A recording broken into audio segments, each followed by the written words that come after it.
Lucas's Luck. Lucas had been a very wealthy farmer, but he hadn't managed his farm wisely and had been very careless with his money.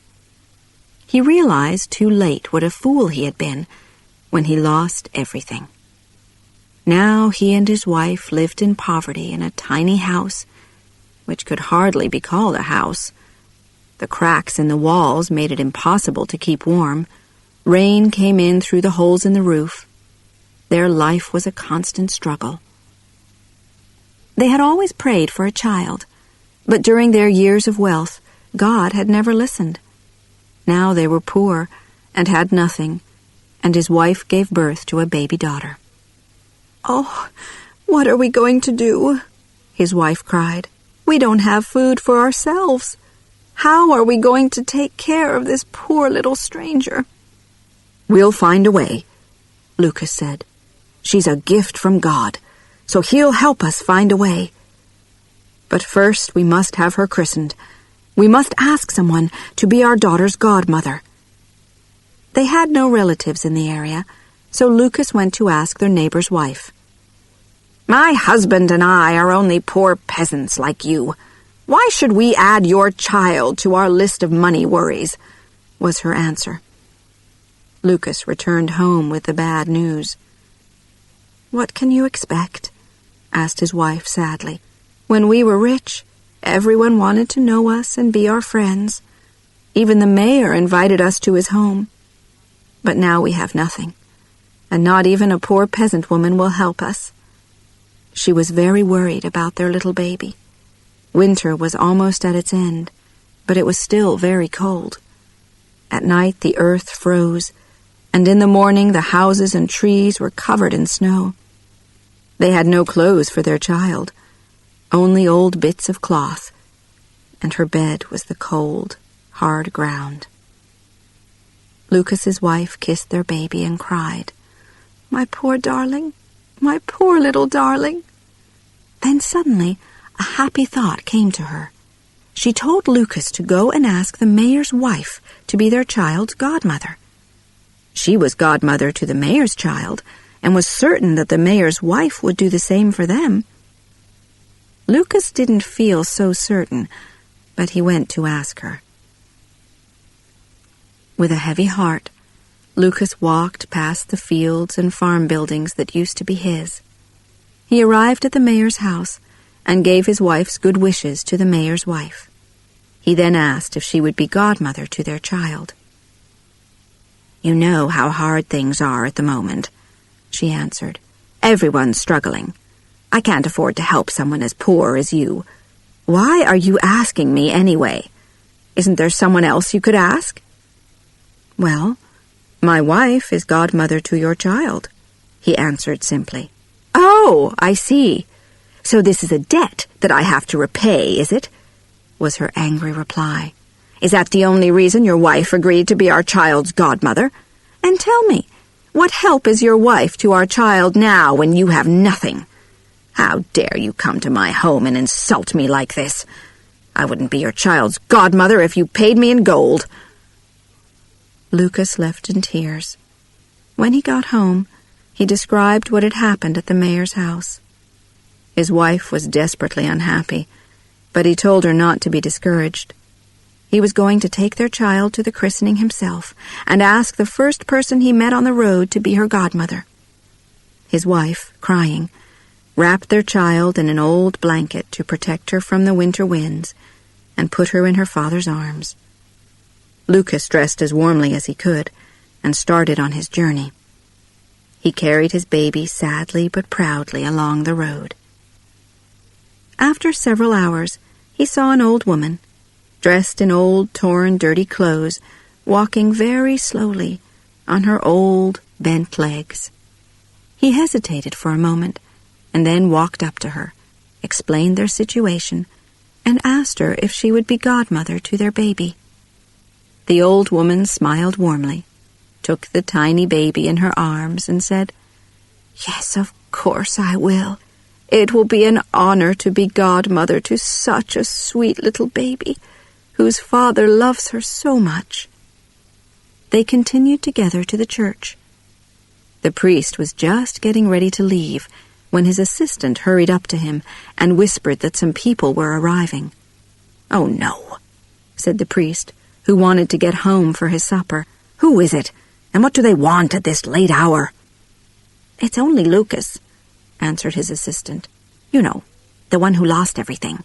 He's as poor as the poorest peasant now."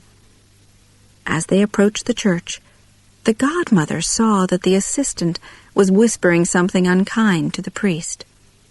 So as they entered, she pulled from her old dress a golden ducat and pressed it into the priest's hand. The priest was amazed. He looked at the ducat, then at the old woman in her torn clothes.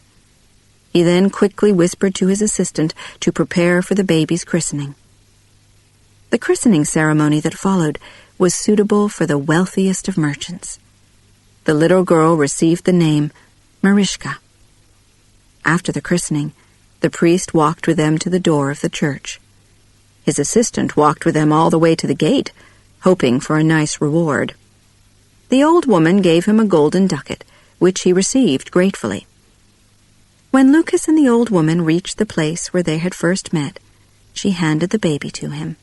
She then reached into her pocket and pulled out another golden ducat, which she put inside the baby's blanket.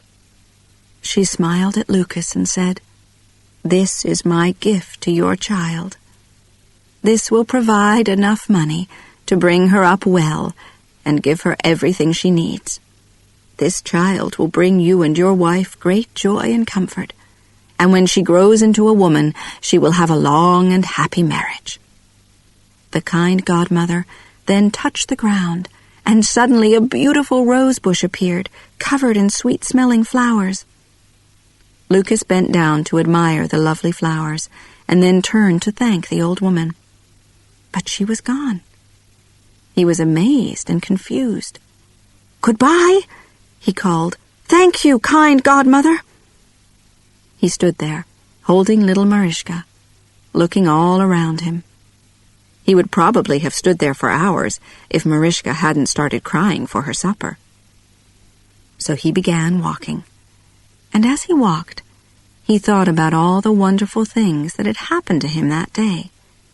At one point he stopped and felt in Marischka's blanket to make sure that the ducat was still there, that he hadn't dreamed it. He took it out, and suddenly it became 10 ducats and fell out of his hand all over the ground. Again he stood there not speaking, full of amazement. He gathered the ducats up, laughing, put them in his pockets, and almost ran with Marischka back to his home. Lucas's wife had been waiting anxiously at home, hungry, thirsty, and cold. There was no food in the house, and no money. She was very surprised when Lucas ran in with a happy smile on his face and told her all about the kind godmother. When he finished, he told his wife to take the godmother's christening gift out of Marischka's blanket. The wife reached in and pulled out the ducat. Suddenly there were 10, 20, 30 ducats. She cried out in happiness and surprise. The ducats flew out of her hands and rolled all over the floor. They both began to pick the ducats up. But wherever there was one, another 10 appeared. In the end, there was a beautiful golden pile, shining in front of them.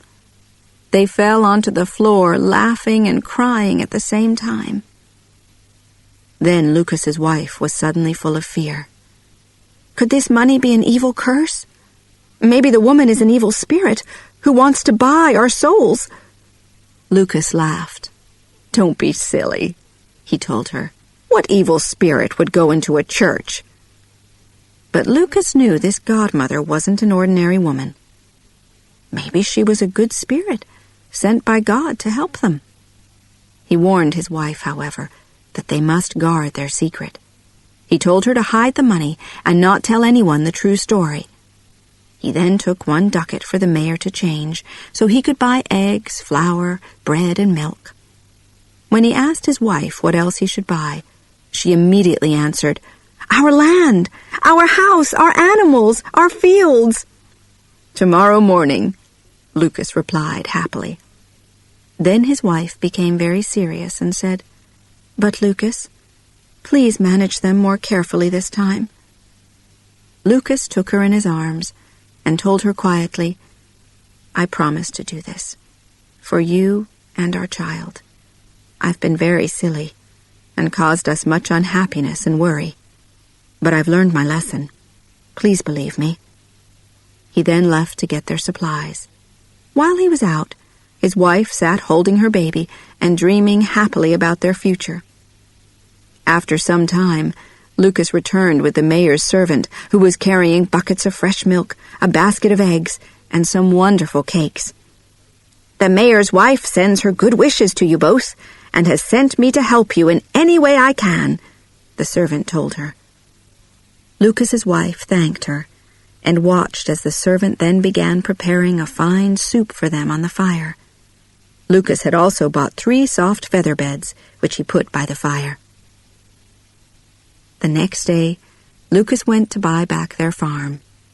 The mayor's wife was extremely curious to know how Lucas and his wife had become wealthy again since his visit to their house the day before. So while Lucas was out, she visited his wife and asked questions. But Lucas's wife didn't give away their secret. She just told her that Marischka's godmother had very kindly given them enough money to help them start again. After the mayor's wife left, Lucas's wife sat by the fire, thinking about their kind godmother. She thanked her for giving them a second chance in life. Lucas did buy back all their property, and this time he managed it wisely. He built handsome, solid farm buildings and a beautiful house for his family. He bought the very best animals, and in the fall, his fields were full of healthy golden wheat and corn. His farm became the best in the region. Lucas and his wife were loved and admired as they were good neighbors, generous and helpful to any poor farmer who was having bad luck. Marischka was a wonderful child. She gave Lucas and his wife great joy and comfort, as her godmother had said she would.